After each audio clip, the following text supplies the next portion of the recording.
ఉండేటువంటి దేశంలో పుట్టిన వాళ్ళంగా స్వేచ్ఛగా ఆలోచించే వాళ్ళుగా ఉన్న కాలం ఒకటి ఉన్నది. 2002లో గుజరాత్ మారణకాండ జరిగినప్పుడు ఒక 28 మందిని లౌకిక ప్రజాస్వామిక వేదిక అని కవులు కళాకారులు గుజరాత్ పరిసర ప్రాంతాలన్నీ తిరిగి వచ్చాం. ఆ రోజు 2002లో నేను కన్వీనర్గా ఉన్నటువంటి లౌకిక ప్రజాస్వామిక వేదిక 28 మంది వెళితే నాకు మొట్టమొదటిసారిగా వెన్ను జలధరించింది. మొట్టమొదటిసారిగా భయప్రాంతుడయ్యాను. మొట్టమొదటిసారిగా మనుషుల్ని ఇలా కూడా చంపుతారా అనే వణుకొచ్చింది. అరే ఏ దేశం రా ఇది? భారతదేశము నా మాతృభూమి, భారతీయులందరూ నా సహోదరులు, నేను నా దేశమును ప్రేమించుతున్నాను, సుసంపన్నమైన బహువిధమైన నా వారసత్వ సంపద నాకు గర్వకారణము అని ప్రతిజ్ఞ చేసుకుంటూ బతుకుతున్న తరం కదా మంది.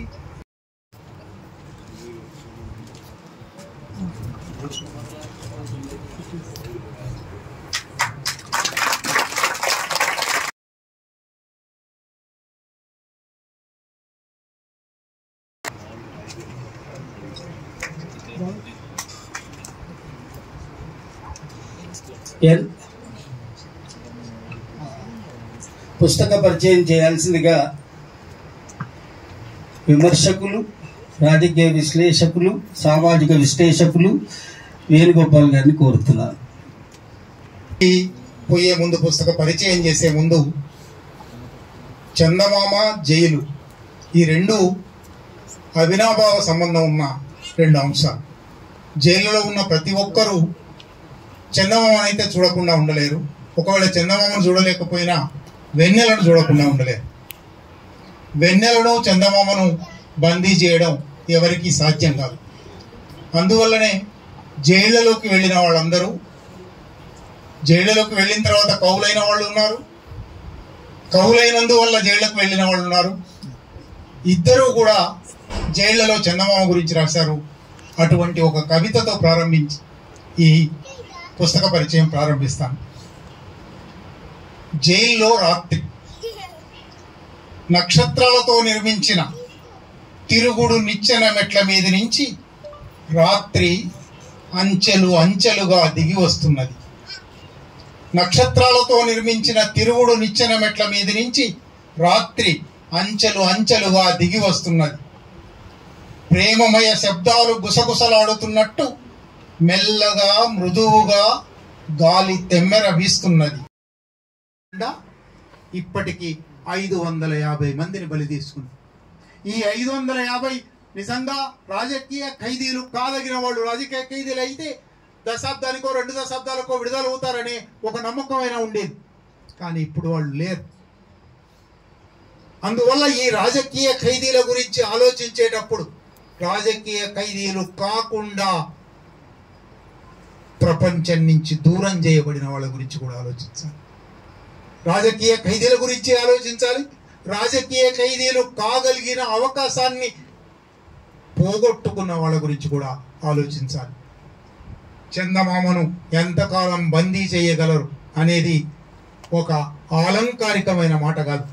చందమామ ఎప్పటికైనా 15 రోజులకు నిండుగా వస్తుంది. ఒక 15 రోజులు కనబడకుండా పోతుంది. ఒకరోజు అసలే కనబడకుండా పోతుంది. కానీ చందమామను బందీ చేయడం ప్రపంచానికి, ప్రపంచంలోని నిరంకుశ నియంతృత్వ శక్తులకు ఇంతవరకు సాధ్యం కాలేదు.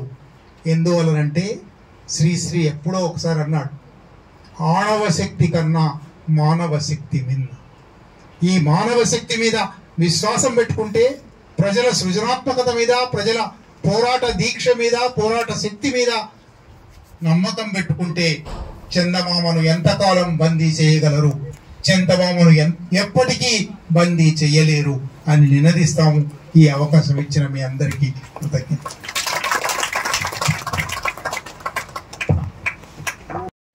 వెలుగు కాలం కూడా వస్తుంది అనే నమ్మకాన్ని తన ప్రసంగంలో ఈ మొత్తం పుస్తకాన్ని సమీక్షిస్తూ ముందే చెప్పినట్లు ఎంత గంభీరమైన కాలంలో, ఎంత గంభీరమైన సందర్భంలో మనం ఉన్నాం, మన దేశం ఉన్నది అనే విషయాన్ని మనందరికీ తన సమీక్షలో చేరవేశారు.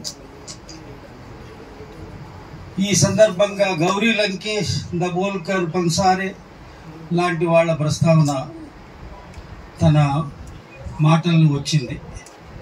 ఆ గౌరీ లంకేష్ మరణాన్ని ఎన్ని వేదికల మీద ఎన్నెన్ని రకాలుగా తను ఖండించాలో, గౌరీ లంకేష్ యొక్క స్ఫూర్తిని ఈ దేశంలో నింపాలో అంత చేసిన వారు ప్రకాష్ రాజ్ గారు.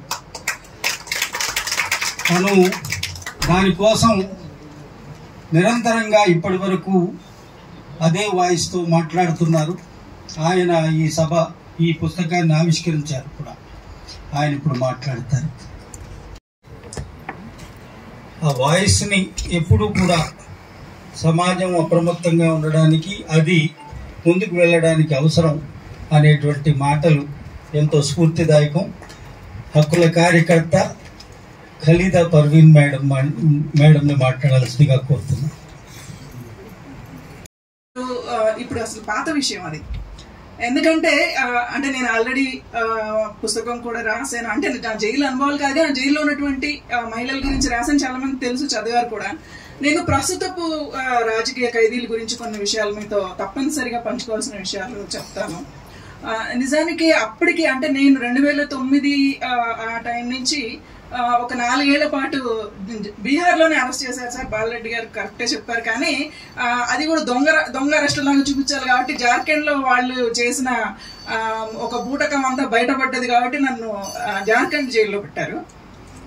అదంతా ఒక సినిమా కథ. మళ్ళీ ఉమామహేశ్వరరావు గారు ఇప్పుడు అంకురం లాంటి అద్భుతమైన సినిమా తీశారు. ఇప్పుడు తీస్తే కనుక అసలు ఇంకా చాలా డ్రామాటిక్ ఇది ఉంటుంది. అంటే నిజానికి డైరెక్టర్లని, స్క్రిప్ట్ రైటర్లని మించిపోయి చాలా కథలు చేయగలిగే వాళ్ళు ఎవరంటే ఎఫిషియంట్ ఎవరంటే ఇప్పుడు పోలీసులు, ఎస్ఐబి వీళ్ళు అనమాట ఉంటాయి. అంటే చాలా హాస్యాస్పదంగా కూడా ఉంటాయి అట్ ద సేమ్ టైం. అయితే ఏంటంటే ఇప్పుడు ఉన్నటువంటి పరిస్థితి ఏంటంటే అంటే కనీసంగా అసలు బెయిల్ అనేది అంటే ఇవ్వకుండా తప్పించుకోవడానికి నిజానికి అంటే నా టైం నేను కొంచెం కంపారిటివ్ గా కూడా చెప్తాను. నేను అరెస్ట్ అయిన తర్వాత ఒక 1/2 డజన్ కేసులు పెట్టారు. అంటే ఒక మొదలు 2 కేసులు, వాటిలో బెయిల్ రాగానే మళ్ళీ కొత్త కేసులు, ఇలా కొంతకాలం చేశారు. తర్వాత సడన్ గా అన్నిట్లోనూ బెయిల్ వచ్చేటప్పటికి ఆ రిలీజ్ ఆర్డర్ జైలుకి రావడానికి కొంచెం టైం తీసుకొని నా మీద ప్రివెంటివ్ డిటెన్షన్ ఒకటి పెట్టారు. CCA అంటారు అక్కడ జార్ఖండ్ లో, క్రైమ్ కంట్రోల్ యాక్ట్ అని. అంటే అసలు దాంట్లో ఎలాంటి ఎలిగేషన్స్ ఒక 150 పేజీల ఇది పెట్టారనమాట. నా మీద అలిగేషన్స్ రాశారు. అందులో ఏంటంటే నాకు అదంతా అప్పుడు నాకు హిందీ అంత బాగా రాదు.